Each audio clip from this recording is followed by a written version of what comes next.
Kailan nagsimula yung ano nyo? Nag-start ako dito way back 1999. 1999. Tagal na pala? Matagal na din. Four, Siguro kaya nagustuhan ko yung fireworks kasi dalaga pa ako, bata pa kami, si mother ko.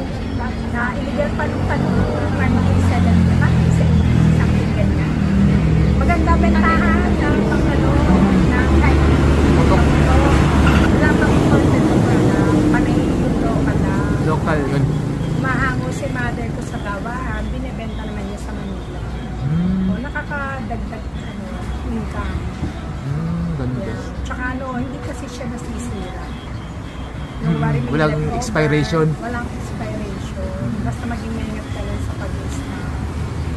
Yan yung isang nag-install ko sa Pero marami na kayong suki. Mas okay.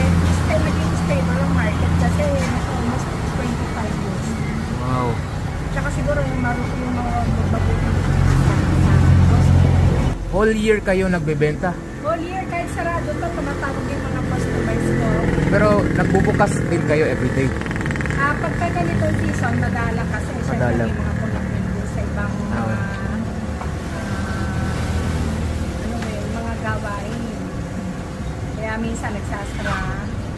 Lalo pag tag-ulan, nagsasara ako. Kasi nga kailangan may pahinga rin dapat sa mga